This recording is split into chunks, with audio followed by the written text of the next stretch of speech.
Hello, everyone. Thank you for joining us today in this webinar titled Substance Use Among HIV Positive Elders. Is it really happening? My name is Damian Cabrera Candelaria, and I am the program manager for the treatment division at EMMAC. And of course, we already know the answer to that question, but it is an issue that has been overlooked towards those who are aging specifically, even more specifically to those who are aging with HIV. And as treatment becomes more effective and people get to live longer, healthier lives, it makes this issue even more imperative to address. And to be honest, as I was doing some research to gather some questions and the concept for this webinar, I actually found that there is not much written about this, which I believe it's finding in itself regarding the willingness and the interest and the funding perhaps to address these issues. I did was able to find. I still wanted to bring some statistics to the conversation before we go to the panelists, and I was able to find some research around 2016 that had a sample of 95 people living with HIV who were 50 plus, and they found that almost 50% were using what they call an illicit drugs. And of those, 23% met the criteria of drug dependence. And even more alarming would be that among those who had already used a substance in the past 12 months, 37% had never been on treatment, which I believe speaks about the stigma in itself about using substances, and also the communication barriers that they have with their close networks and also with their providers. And also, I was able to find some additional article that actually went deeper into how important it is for those who are living with HIV to feel comfortable with providers to to be able to talk about these issues. And from the provider's aspect, the need to screen and refer for multiple associated conditions, and also to continue training and education to enhance the care management and maximize their health outcomes. And talking about HIV and also about drug use means talking about stigma. And they also described that there is a connection, right, between the fear of rejection based on status, but also based on sexual orientation, and how that it becomes an additional layer of not talking about this with friends and providers. So I believe even when providers, and also the other barrier that providers don't necessarily have the tools to address these issues. So for those and many other reasons, we are having this webinar today, and I am so honored to have this panel with Queen Adesui, Mark King, and David Fawcett, and I will read very brief bios from our panelists, so we kind of know where's everyone coming from. So Queen Adesui is a policy manager at the Drug Policy Alliance National Affairs Office in DC.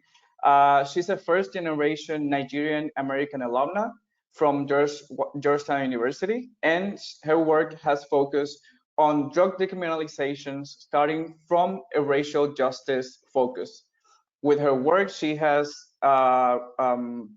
advanced several of her organization's legislative priorities, including marijuana legalization in DC, and she advocates for equitable plans for the District of Columbia's emerging marijuana industry, in addition to advancing overdose prevention measures and harm reduction in the district.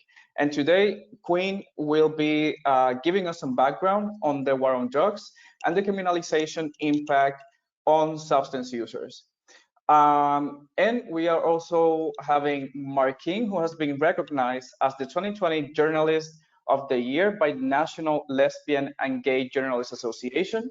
He has also received the 2020 GLAAD Award for Outstanding Blog, And Mark is a long-term survivor that often writes about his own addiction and recovery process.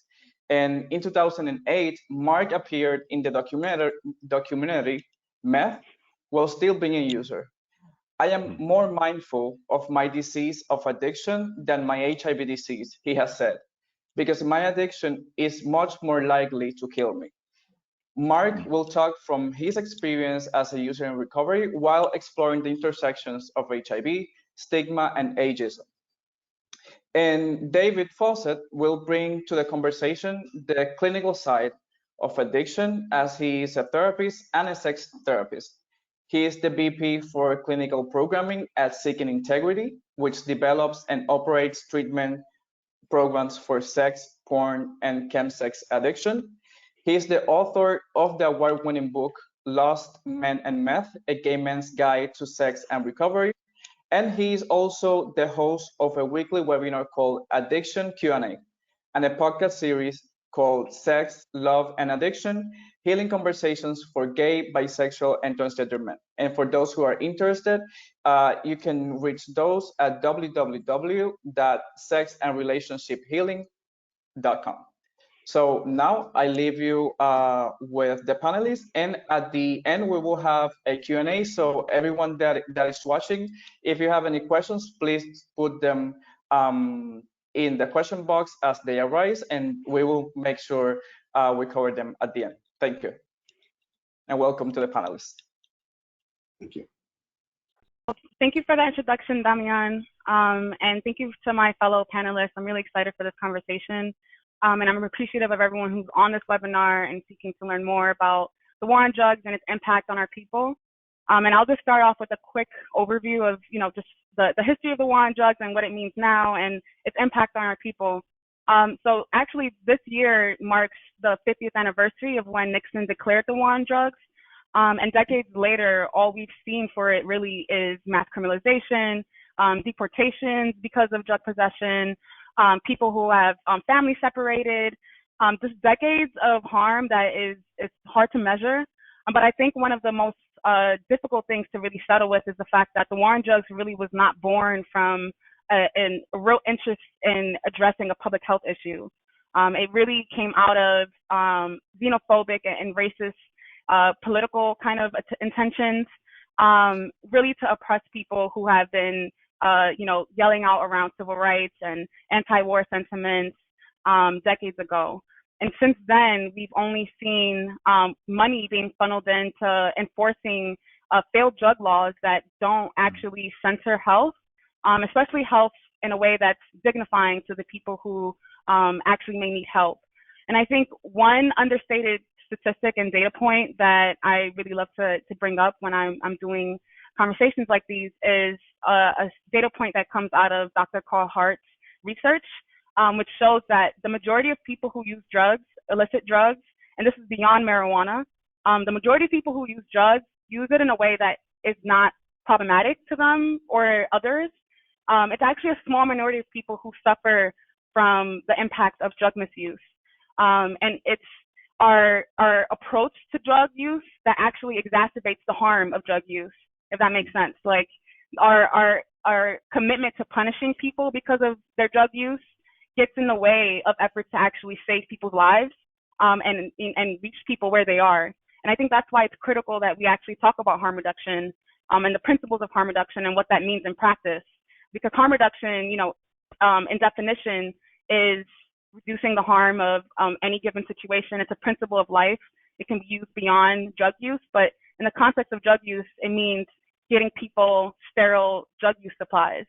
It means not censoring access to resources based on someone's sobriety. And I think it's really understanding the nature of addiction as well, and understanding that relapse is often a part of a person's journey when it comes to getting healthy. So it's a matter of not having law enforcement and judges determine the fate of people who are struggling with drug misuse, and putting the power back in the hands of providers and the people who use drugs, in order to make sure that people are not thrown away by our system. And if anyone knows folks who use drugs and folks who may be struggling with drug misuse, a cage is often the last place that they should be. It's the worst place for a person to be who's struggling with drug misuse. And again, a lot of drug policies actually work to be a barrier towards treatment, a barrier towards public benefits, including food assistance. And I think when we finally put and shift our mentality around zero tolerance and abstinence, and the idea that we can somehow or even should end drug use entirely, we can appropriately, center the priority of saving people's lives.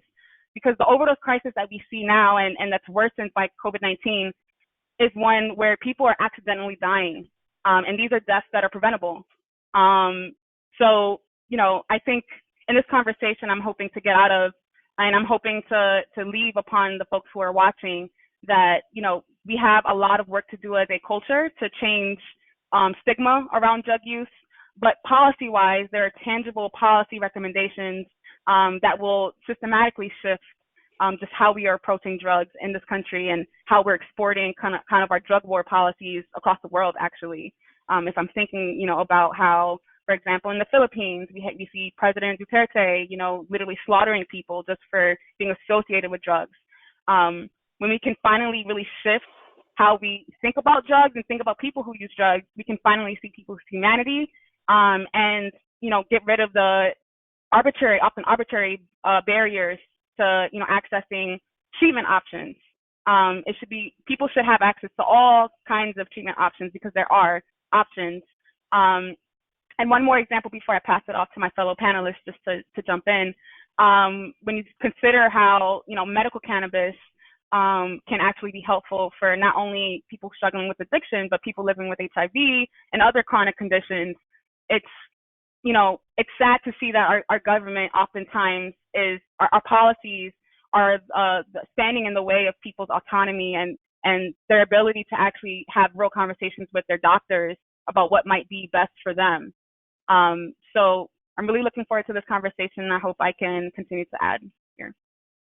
Thanks.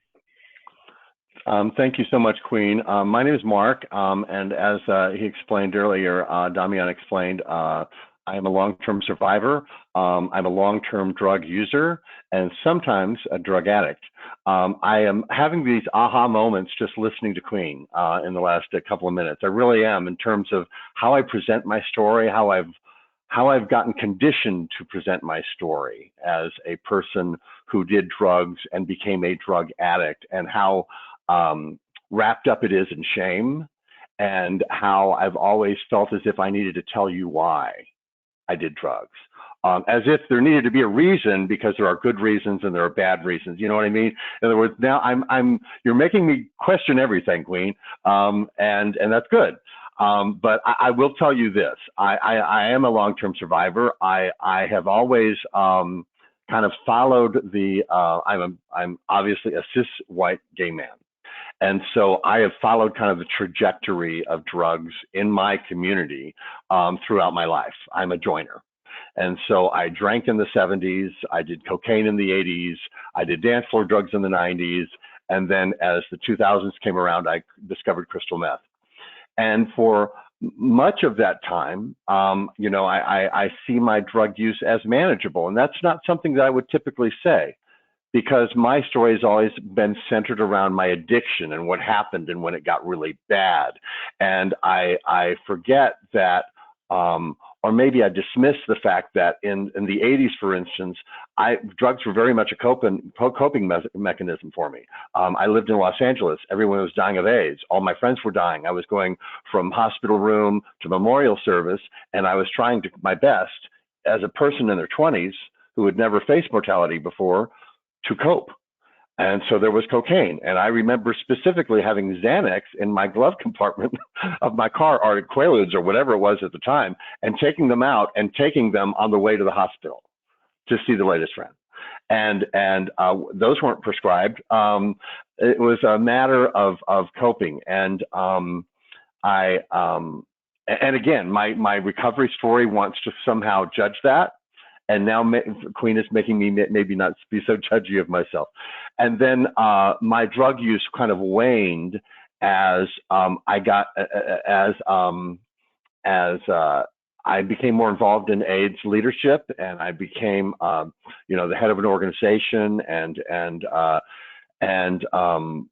the crisis years has abated. And when that happened, my coping mechanisms for that crisis abated as well, and settled down for a while. And I'm going to hand it off to David Fawcett now. Thank you, Mark. And I too am finding this really enjoyable, a great conversation with kind of shared perspectives and some new ideas too. As was introduced, I'm a therapist. I'm also a recovering alcoholic, and I'm also a long-term survivor diagnosed in '88. So much of this work has been very personal for me. And I noticed Queen's use of the word misuse, drug misuse, and I'm kind of, my clinical 30 years of clinical work have been with people who were, nearly suicidal and really bottomed out and really identify as an addict. So I tend to frame everything as an addiction, but I really respect that idea of some normalcy. And I would refer people back to, those original studies, the Partnership for Drug-Free America in the 70s, that implied that the drugs themselves were the evil thing. Everybody that touched them would get addicted, and all these GIs who were using heroin in Vietnam came home, and guess what? Most of them stopped using. And we concluded and learned from that it was all about connection and context and community. And you can't just take the use of a drug in isolation and really explain what's happening. And I guess that's my point here today, at least to bounce off what Mark just said, and that I lived in New York in the 80s, similar experience as Mark had in LA, and it was a crazy time. Right before 81, 82, we had a few years of kind of sexual liberation, a lot of partying, a lot of feeling good, finally owning our community. I'm a gay man, and that first kind of crisis just really started so quickly devastated the community. And I think what happened, as we see maybe later with more focus on partying, I think it was just what Mark said, whether it was Quaaludes or benzodiazepines or alcohol or anything we could get. I think people were just numbing themselves to the just complex grief that just kept happening and unfolding, and we just couldn't move beyond it before the next one hit. And so I think people were just self-medicating in really devastating ways. And by the way, that's played out later, 20, 30 years later. My work with methamphetamine and sex, all these guys that survived HIV are now overdosing on methamphetamine, which is kind of a horrible irony. But I think it speaks to the power of the drug's ability to numb feelings as a way of just to cope. And whether someone became an addict or not, that was certainly the context in which people were misusing those drugs, and just as a way to deal, because there was no structure, there was no assistance, it was on the community themselves. And people stepped up, but they also soothed that pain. There was a tremendous amount of trauma and crisis. So I think that was kind of my take on that era, for sure. If I can add here, I'm a survivor of child sexual violence, and I grew up coping through, for me, it was marijuana. And I think it was really understanding why people use drugs, and understanding that the war on drugs makes the war about drugs when it really isn't about drugs. It's often about a whole bunch of other untreated issues, or the fact that people don't have all of their needs met. So when we, again, shift our thinking away from, this particular substance is so evil and it's making a person evil, we can finally look at what is missing from this person's life, that, a need that we can fulfill, that would better allow them to show up to their lives and their families and their responsibilities, in a different space. It's hard to shame someone who's homeless about their drug use when they're homeless. So, that's why harm reduction is beyond just even sterile supplies for drug use, and even, overdose prevention sites, which is something I'm happy to talk about if folks want to hear more about that. But it's also housing, it's access to nutritious food, it's access to gender affirming care. It's oftentimes the other social and economic ills that are not addressed, that are ignored because we want to focus on a person's drug use. And I think one thing that's critical to remember is that drug use is not always bad. There's often joy that is found in drug use, and community that's found in drug use that shouldn't be ignored, because we also have to address the ills that come with drug misuse and the ways that our policies really exacerbate harm. So I think it's something that's hard for folks to get to sometimes, And I think the feelings of shame are natural, especially in the culture that we grew up in and the culture that we're socialized in. But in the world that I'm imagining, in the world that the Drug Policy Alliance is fighting for, is one where, you know, folks' autonomy is respected. Folks who use drugs are respected regardless of their use, especially absent harm to others. And we actually are able to give people what they need. So their drug use really isn't even an issue. We should never be talking about a person's drug use when there's not a roof over their head or access to, you know, viable economic opportunities. It's just giving us a pass, really, at ignoring these really major issues. If I can just jump in. Sorry, Mark. It's not just the physical needs for shelter, food, it's the emotional need too, right? They need to feel safe. They need to feel like we belong somewhere, like we have community, like we're for healthy validation, for love, sometimes for just touch. You know, those kind of needs are really essential as well. I'm seconding everything the two of you just said, because that's what happened to me in the mid-90s after several years of no excessive use of any particular drug.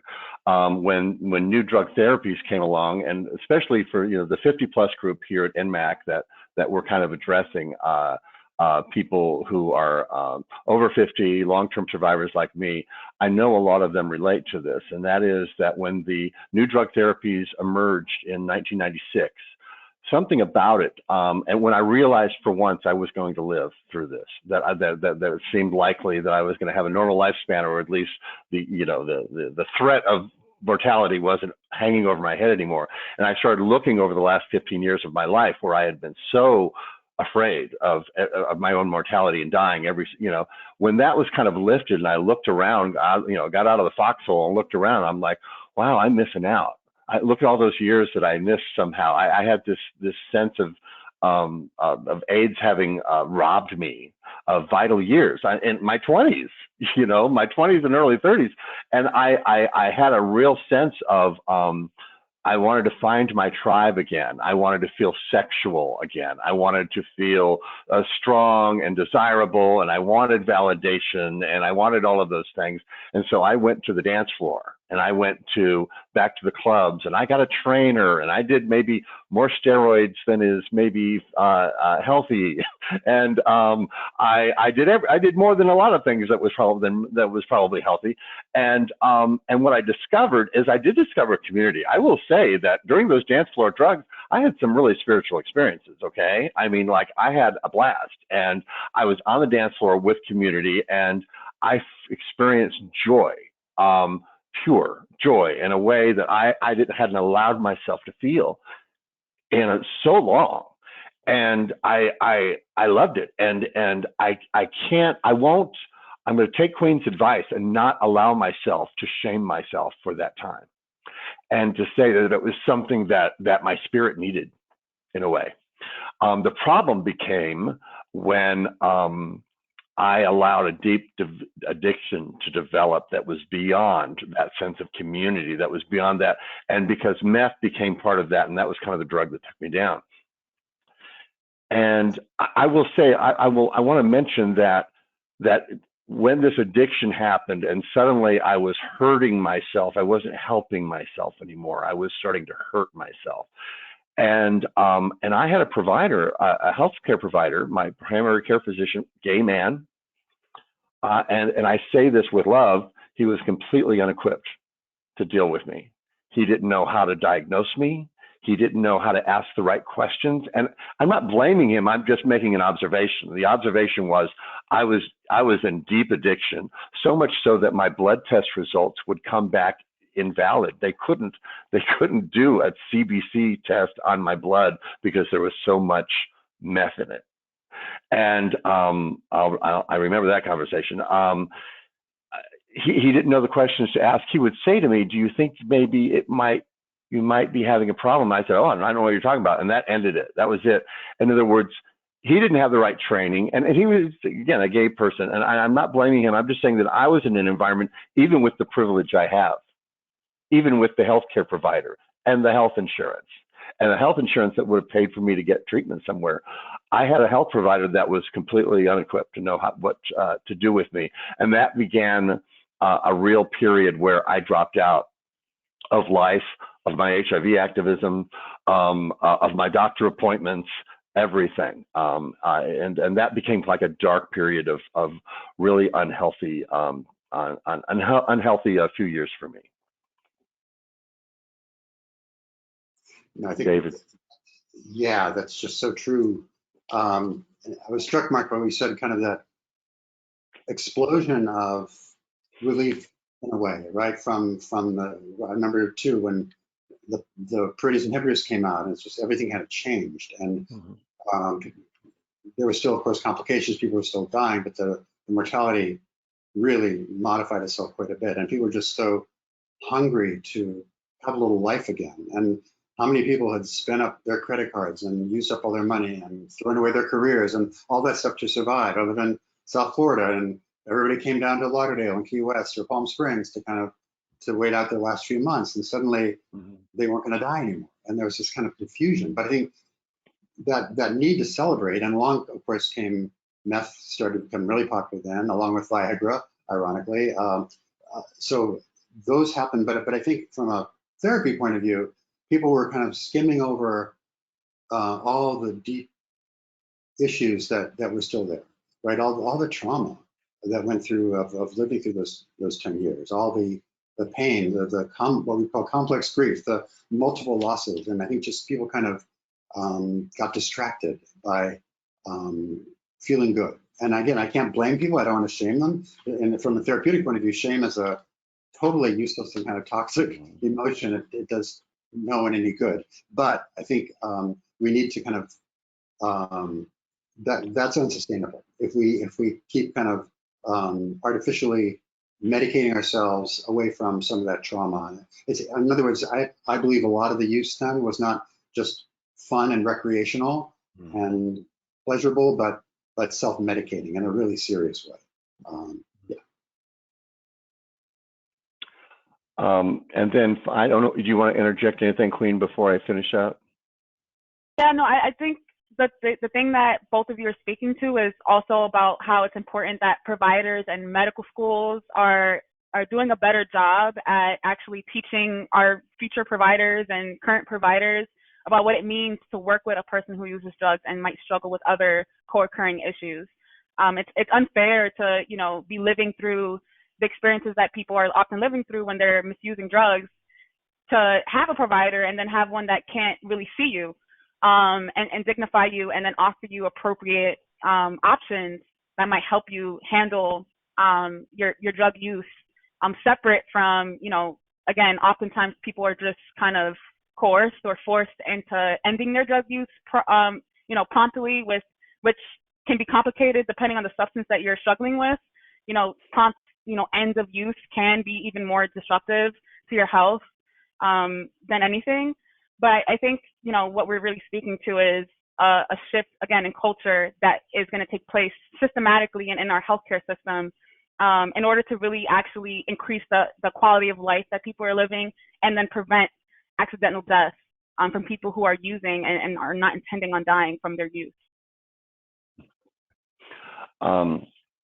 And then just to kind of finish up my my timeline of what I have, because I don't want to leave you with me being in deep dark addiction. I found recovery, a program of recovery 10 or 15 years ago, and it's been a long process. It has not been blemish free. I appreciate Queen, you talking about relapse as a part of and it's funny because I was in an abstinence-based, I go to a 12-step meeting. I was in an abstinence-based program, right? And something that was really helpful to me that a therapist told me, who, is not a 12-step person, he was my therapist. And he, whereas I would feel a lot of shame each time I had a relapse, because then I would go back to my program and, get the white chip thing, which a lot of times I wouldn't get it because I was so ashamed of getting one that I just wouldn't tell anybody that I relapsed. And so then I was lying and there was more shame and all of that. My therapist pointed out to me, Mark, your relapses are getting further and further apart. You are learning tools that are helping you stay as a non-using person, which is your goal, which is my goal, for longer periods of time. I was learning skills. It just was an imperfect journey. I do work with a lot of people who are struggling with addiction. I know that there are a lot of people who are entering addiction or becoming experimental in their 50s. I get it, because I remember what it was like to want to feel vital again. I see long-term survivors who are that way. I just finished emailing an hour ago with an HIV advocate who's struggling, for whom drugs, or at least the struggle with drugs. See, now I'm watching my language, Queen. His struggle with drugs is new to him. He hadn't been to a point before where it felt debilitating to him. So whereas I'm happy today, and I do choose a course, or at least my my goal is to be drug and alcohol free. That what works for me. It makes me feel my best. I need a short leash. That is what works for me. But I know that my own journey tells me that it's imperfect. That was an imperfect goal for me. So I'm not going to press that on anybody else. As Damian said in my intro, I do know that addiction is the thing that's most likely to kill me, not my HIV. But I have to treat it like I do my HIV, with kind of a daily consciousness about what are good choices and what are bad choices for me in the road that I've chosen. I always like to say, but make sure I say out loud in groups like this, that if you're struggling, or if you're wondering if you have a problem, or if you're wondering if a drug is taking bites out of your life, and the bites are getting bigger, and maybe it's something that you want to address, I always say help is available. Hopefully, help is available to you, because it's not always true, depending on who we are and where we live and what our resources are. But certainly anybody can email me, and I would certainly do what I can, and there are resources available if that is the case for you. That's it. Thank you. Yeah, I'll just piggyback on that. In terms of, I've seen a lot of people now that the HIV epidemic has sort of stabilized, if you will. Now, as we're aging, of course, I had 10 or 15 years of sort of peace in that, well, I'm on medications, I'm undetectable and all that. Although there's a period when I was detectable, and talk about shame and stigma about that. I was doing everything right, taking my meds. That's a whole other story. But I think we have this time, and then all of a sudden, as we get older, other kinds of things start to show up. There's long-term complications from all these meds we've been taking all these years, and other just factors of aging. So there's just never a break in the stress, I think. And I think the other reason I think we've seen a lot of drug misuse in this population is just we need to embrace this unanticipated life, right? We were kind of given life again, and after being told we didn't have one, and I think that's very disorienting in a weird kind of way, to kind of, okay, I'm here, I got another 20 or 30 years, so what do I do now?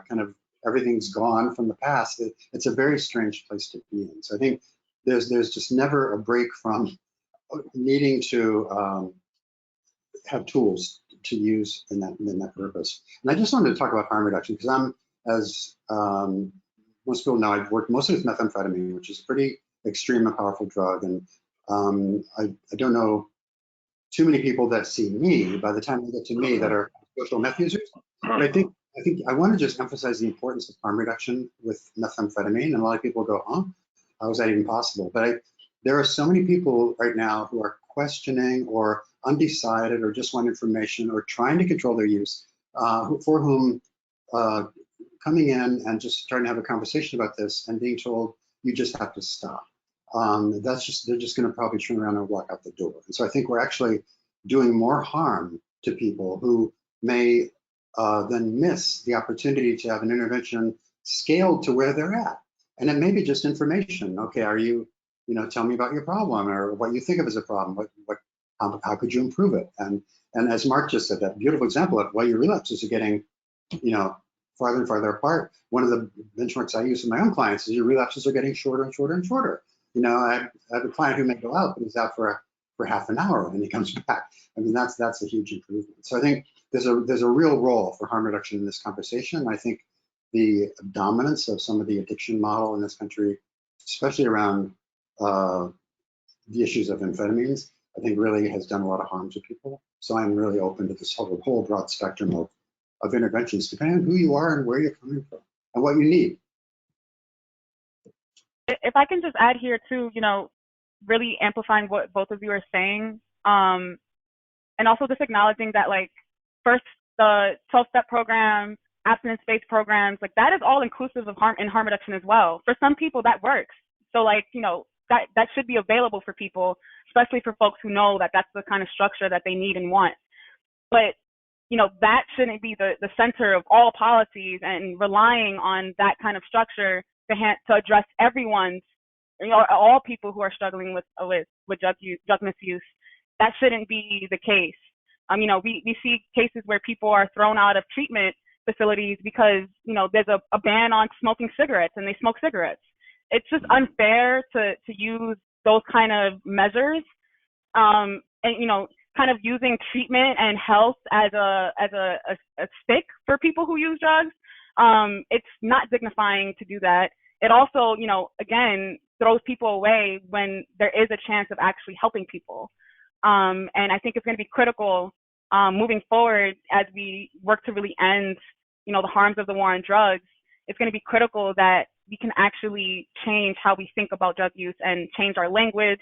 I think people should be able to self-identify as they want, but, even just the term addict and using that versus, again, person who uses drugs or people who use drugs, really evaluating how we address drug use plays into the layers of stigma that we've been socialized to live with. But again, services and treatment and access to benefits and access to jobs, employments, access to your children to come back to you when you're actually, able to take care of your children. All of that shouldn't be dependent just on sobriety. That's not a good way of testing out someone's, level of stability. People can use drugs and not be in a situation that is harmful to themselves. And if we can actually focus and listen to people about what they need, we can get to a better place of increasing people's quality of life without, dehumanizing them or making them, feel shameful about something that people have done for years. I mean, drug use has been a part of so many different cultures for centuries, really. I mean, depending on the stuff we're talking about, there's a lot of cultural value in some substances. So it's imperative that we actually are shifting our lens here and are better approaching people when we're dealing with healthcare, and hopefully creating a new generation of public health professionals and providers to better actually handle the crisis that we're continuing to see, especially around overdose.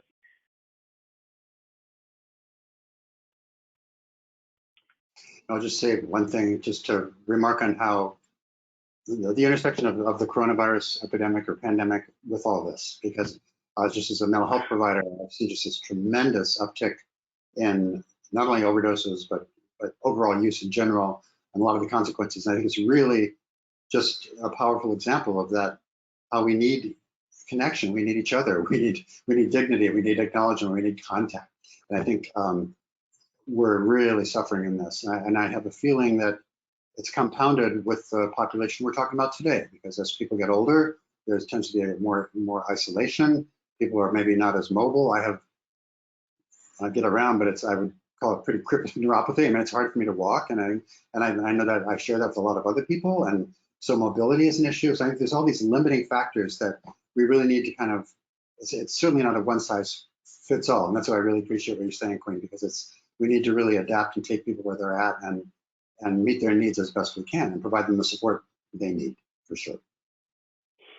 Yeah, I will say the circumstances of quarantine, make it so people are using drugs alone more often. And, oftentimes in harm reduction spaces, we talk about, using drugs alone is a variable that could increase your chance of overdose. So, it's really difficult to navigate that in this, environment we're in with this global pandemic, but it's something to consider. But I think, I think the increase of education around harm reduction is going to be critical, not only for providers, but for people who use too, to know that, there is options out there that are inclusive of who they are, and don't shame them, and meet them where they are.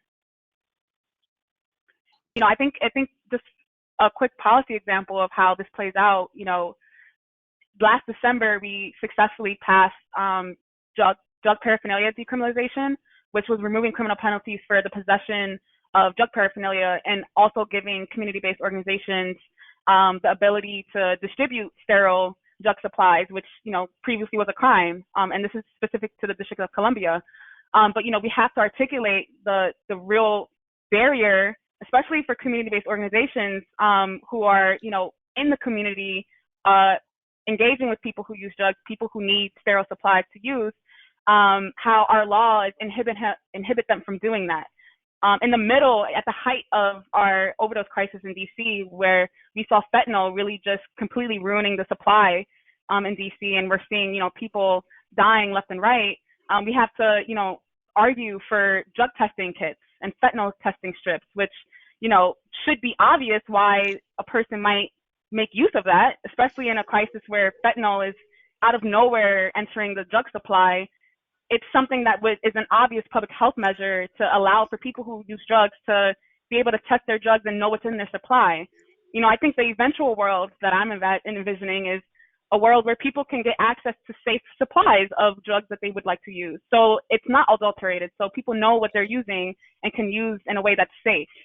And again, this is it's gonna need a world that is open to the idea of, people having the right to use drugs, while also having the right to have access to all the other services and resources they may need to help them live a stable life.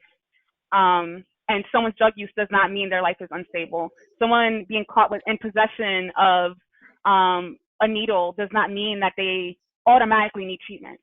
Just because someone's in possession of drugs does not mean they need treatment.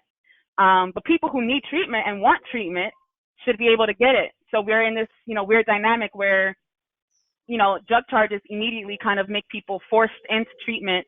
And then people who want treatment, need treatment, are finding it hard to get it. So we need to just kind of, flip our script and look towards Portugal. Portugal was able to decriminalize drugs in 2001. So we have, years of data showing how they've reduced overdose rates, how they've decreased the rates of transmission from HIV and Hep C because people are not sharing needles, and reduce contact with law enforcement and people who use drugs, and just all of the benefits that they're reaping because they actually took the steps to systematically change this.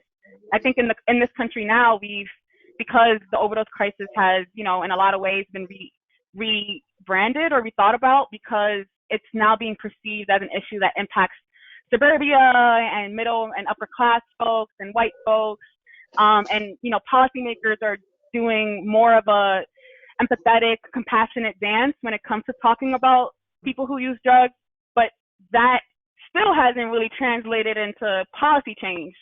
What does it mean to have President Biden say no one who uses drugs should go to jail? That means stop criminalizing people for possessing drugs. So, I'm hoping to see a world where we actually take those steps in this country, and hopefully are able to be less of burdens to other countries who are also looking to take these steps. If I can just add one observation to that, I think, there are now more meth overdoses and meth seizures in the United States than opioid, believe it or not. But opioid still has all the kind of oxygen in the room, all the attention. And I think it's for just the reason you just mentioned, Queen. You think, who's using opioids now? Who uses meth? And I think it just is a very different terms of population and priorities, frankly, sadly. But yeah, I think that just even recognize the meth epidemic, which is now dominant statistically, is reflected in the attention and the funds that it gets.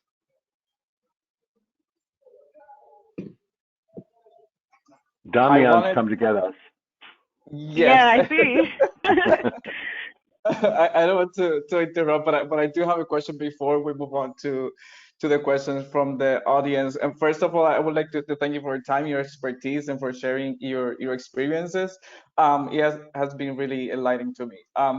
I wanted to ask a question regarding the plan to ending the HIV epidemic by this decade.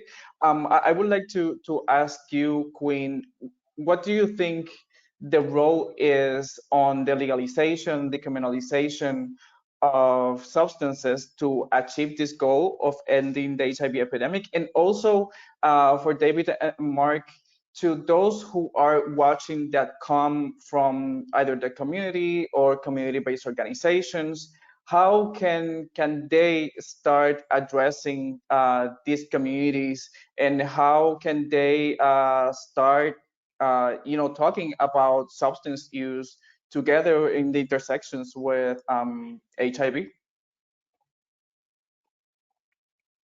So I think, the fight to end HIV in this country is really intrinsically linked with drug policy. Some of the initial drug policy wins, especially around medical cannabis, were led by folks living with HIV and folks who are queer. Many of the first victories around medical cannabis and were people fighting for their own community to be able to access, this substance, whether it was through edibles and other kind of means of using cannabis to treat themselves and increase their quality of life. So, I think it's just a matter of making sure that advocates are not working in silos and continuing to work across issue areas, because, again, the drug war cuts across so many issues and so many parts of life, and it impacts so many different people in so many different ways. So that actually, as complicated as it makes kind of moving advocacy in that world, as complicated as it makes it, it actually is a great opportunity to cut across issues and people and bring people to the table who may not have worked together before to move, on both fronts. So I think it's just a matter of working together that's going to be critical. Damian, your question about what I got from your question is, I'm thinking about me as a person who's kind of been down this road and what I would want for providers. And some of the best advice I ever got was somebody about my own, drug use and trying to move past it was, know your intentions. What are your intentions? What are your intentions? And so that and it keeps me grounded, it keeps me present. I use it all the time. I just think to myself, what are my intentions here? What do I want to, what am I trying to do really? I would apply that to providers as well. In other words, first of all, before you try to have the conversation that my provider wasn't able to, what are your intentions? Are you equipped to help them if you start that conversation? Or is your intention simply to shuffle them off to treatment, and as opposed to coming to them where they are? In other words, what is your intention of asking that question? Is it to put them into treatment, or is it to help them where they are? In other words, and seeing their addiction, as Queen would say, as part of kind of the fabric of many other things going on in their lives that maybe should be addressed, maybe not. What are the priorities here? So know your intentions as a provider before you start asking those questions. But I hope more providers are able to check themselves, check their intentions, but then come to people and ask the question, and maybe ask it more than once. Only because when I was hiding out in my addiction, my first response was to lie, because I needed to protect myself and protect my addiction. Sometimes somebody would just take the time and let me breathe and then ask me a second time. They would get a different answer if I felt safe. So yeah, check your intentions. Know what your intentions are before you engage in that conversation. And Damian, when you asked that, just a bunch of things flashed through my mind. I'll just go off a few of them.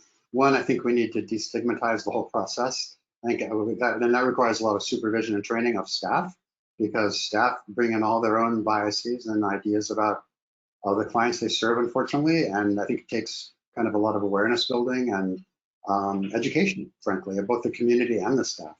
I think there has to be a no wrong door approach. You might find access to information or care through your physical health provider, as Mark described, or a mental health provider, or a case manager, or some other place. But I think however people enter the system, they need to be kind of ending up in one place. By the way, the UK has a great system that I think has really helped there, and that they have co-located or at the same location sexual health clinics, right? So they do drug counseling, they do sexual health, they do all those services in one place, which I think is really helpful.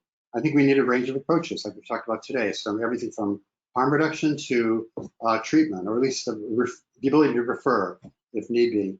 And bottom line, I think we just need to really think about how can we improve connection and support. People, I think, really just need a format in which to heal. So I think we do support groups, we do buddy systems, we do anything we can to connect people. I think is going to really be a huge protective, what I would call protective factor to keep people healthier. If I can just add also on top of that, I think there needs to be a clear, racialized and queer lens when it comes to providers as well, because if folks don't feel safe in the healthcare system because they're queer, because they're a Black trans person, because of fat phobic kind of sentiments that often people will complain about in healthcare systems, it's hard to even address the issues around drug use. People need to be able to feel safe when it comes to their providers, and I think oftentimes folks who are living at the intersection of marginalized identities, especially when those identities are presentable, they often are met with biases that don't even get to the drug use and drug issues. So it's just a matter of making sure that our providers are actually safe, and that more people of marginalized communities are able to actually be a part of the healthcare system. So I think that's also on the medical school side, that's going to be critical. Great, thank you again for your wisdom. Now I want to reach out to Chip, who's the director of communication, who is behind the scenes this webinar, to see if there are any questions from the audience. Hi, Damian and everyone. At the moment, there are not, but there was one comment that came up earlier that I think we touched on that I think would be interesting to go into, is that, and that's what the effect of the last year of isolation has had on a lot of people. Particularly when long-term survivors tend to isolate, and we've been in, severe isolation for a year now, and wondering if there's any data yet to show if there's any data yet to show what's happening there. Well, yeah. In terms of drug misuse, and people are as I mentioned, I think the alcohol sales have tripled. Overdose deaths are very high. Drug supply networks have been disrupted, so people are buying drugs from people they don't know, and people are overdosing, or getting, as Queen was mentioning, the fentanyl.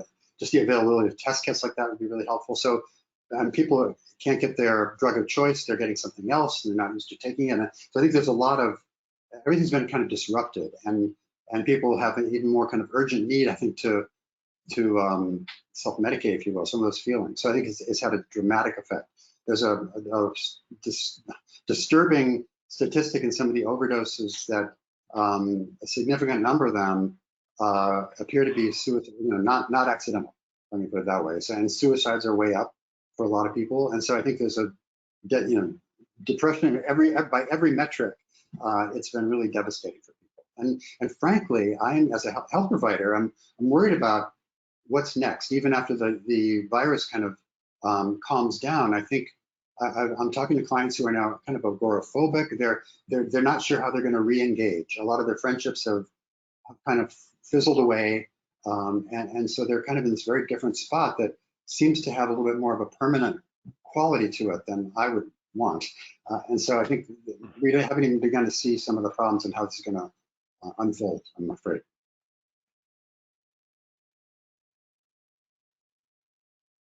And I also it's just been a scary year for all people, and I think David said, people living at their intersections of already marginalized identities are of course going to feel it the most, and feel it the deepest. Economic disruption also makes things worse. I mean, this pandemic and unfortunately how it was handled really made everything worse. I think there are a lot of things that could have been prevented, but unfortunately we don't even really know the extent of how bad it's gotten. I think preliminary overdose data, like was mentioned, is disturbing to say the least, especially because we've already been living with the overdose crisis. You know, I think it's compounded. The fact that it's compounded is really the devastating piece, because we were already dealing with a devastating overdose before COVID-19 was in our ether. So, you know, I'm just really on the advocate side, like really hoping that we can cut through the political BS and really actually get some policies in place that will help curb some of these issues. But I think things are just kind of bleak because of the realities of the world. We're living through a lot of collective trauma right now, and you know, people who already have existing trauma and are already living through the harms of complex trauma. This is not a good environment to be in. So I'm just hoping that we can, again, have some kind of ability to do something transformational. And I think that if there's something that this pandemic has made more visible is the racial divide, and the access to housing, to employment, to medical services. And on that line, I would like to ask you, you were at some point you were talking about joy, but also the problematic aspect of substances.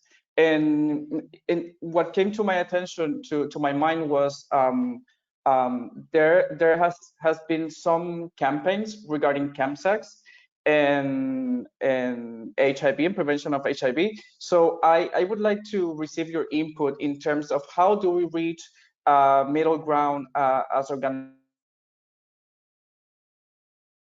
that advocate around HIV. How do we achieve a middle ground in terms of how do we make sure that we prevent HIV, but at the same time, how in the effort of meeting people where they are and support that process of living healthier lives? You cut out a little bit, but I think I got most of the question. I think the best way to reach people is to actually talk to people, and it depends on the model of your organization and how much movement building and direct service work you all are doing. But in general, you know, a lot of harm reduction services that are applicable to drug use also help mitigate, you know, the spread of HIV, namely, you know, access to sterile drug use supplies, so people are not reusing or, you know, again, reusing supplies when they're using drugs. So, you know, I think it's just a matter of educating people. Because I think another thing that happens where people end up accidentally dying is that, you know, there isn't enough drug education about what happens when you mix certain things, you know? You know, proper education about safe drug use is critical. And I think a lot of people lean into stigma again and think that that is inhibiting or like allowing for enabling drug use, when actually it's just allowing people who use drugs to use it more safely so they don't die. So, you know, it's just a matter of, you know, balancing and actually actualizing what our goals and values are when it comes to addressing drug use. Like, is our goal to end drug use, period, which is a very unrealistic and patronizing and paternalistic kind of goal? Or is it to make sure that we're not spreading diseases that are preventable, and we're not having people, you know, reuse supplies that they don't need to use. We're not allowing people to accidentally come upon a substance that they weren't intending on using in the first place. Arming people with what they need to do what they want to do and be autonomous in their use, but do it safely. And in that interaction point, you're able to, you know, talk to folks about a whole number of things. You can connect them to a whole number of social services that may be needed in any given case. But it's just a matter of talking to people really with a clear mind and not with any bias or, you know, kind of stigmatizing language or stigmatizing framing that'll make people shameful, feel shame around what they do. And then that will help strengthen relationships between people who use drugs and their providers and the systems in general, you know, where people don't have to feel like they have to lie. I think that's like the biggest issue. Like, people feel like they have to lie to their providers because there are so many consequences that often can come from revealing and allowing people to know about your drug use. And, you know, no one wants to feel shame. So that's a real thing. I think we just need to really shift how we're approaching drug use, period. You know, it's a real balance for me as somebody that writes often about my own drug history, and somebody that wants to help people who were in that same state that I was in, and that state being a very unhealthy state, because it seems to skim over the majority of people that Queen keeps mentioning who are able to navigate a life with drug use without, you know, detrimental effects. You know, and a lot of what Queen's talking about is very much the mission statement of programs that are happening, as David well knows, in Europe, overseas, in terms of they've been able to much more effectively kind of have a very positive approach to people who are engaged in what they call chemsex, which is, you know, a common term over there. And when I think of chemsex over here and the way that we've kind of framed it, it is very dark and a lot of times that has been me. That has been me, the person that's been projecting darkness and mortality and all sorts of scary things on chemsex, because that was my experience of it. But when I really think about it, chemsex is also known as my 20s and 30s and 40s. You know, in terms of those decades in which I was successfully able to do a little drugs and have a little sex, or a lot of sex and a little drugs, or some combination, without overdosing or ending up in a hospital or stealing from my parents or, you know, any of that. There was none of that going on. And so, yeah, I see. It's a delicate balance, because just as there are a lot of long-term survivors like me that will look at the young people today and say, in my day, I went 5 miles in the snow for my meds. You know, we tend to do that as long-term older people. The same can be true of people like me who are kind of wrung-out drug addicts that really kind of bottomed out. And now any level of use makes me nervous. And you know, it comes from a sincere place. I'm nervous for people because I know that that's the beginning of what was for me a dangerous trajectory. So it comes out of a good place, but it's also a little bit of me being an old man waving a rake on the front yard, you know? But if we also put in context, just, you know, again, how stigma is such a social construct and how we think about drugs is dependent on the issue. But, like, you know, what is a drug, right? Like, people are able, like, the culture around drinking alcohol, and this is not to shame anyone who drinks alcohol, you know, is way more normalized, and it's okay to come home and have a glass of wine or drink after work. But it's not okay to do other things. And, you know, there's happy hours around drinking, and, you know, people drink coffee every day. Coffee is a drug. Caffeine is a drug. But it's just how we're socialized to think about different substances that allow us to demonize a heroin user, but think it's okay, you know, the culture around drinking heavily or, you know, binge drinking. So, you know, all of it just needs to be reshifted, so we're not throwing people under the bus, and that we're meeting people where they are, and then also not demonizing people based on a substance or our perception of what a substance is, because oftentimes it's not actually accurate. You know, our idea of this demonized drug, it's really not about the drugs. Drugs often are neutral. There are things that we can do to prevent the harms that we know are associated with certain substances in terms of their use. We need to do those things and also address the other issues that people are dealing with to really prevent harm, but it's not a person's just inherent use that makes them, you know, that is warranting demonizing them. So it's just a matter of really thinking about unpacking decades long of socialization around drugs. And we went just a little bit over the time, but David, I wonder if you wanted to, no, don't worry. David, I wonder if you wanted to add anything to that or any closing remarks before we close up.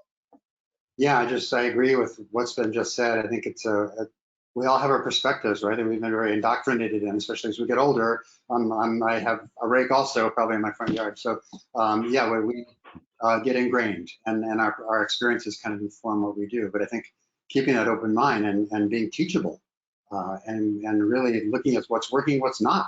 And a lot of stuff clearly is not working. But there are places around the world that have this a little more figured out than we do. I think just by learning and being willing to adapt and not get so ingrained in some of the politics of it, but really kind of try to provide people's needs in a more effective way. I guess that's the bottom line.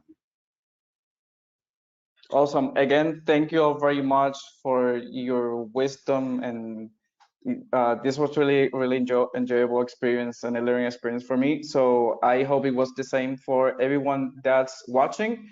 And remember to those that to the attendees to fill out the evaluation. It is really helpful for us. And again, thank you to all the panelists. Until next time. Thank you. Ciao.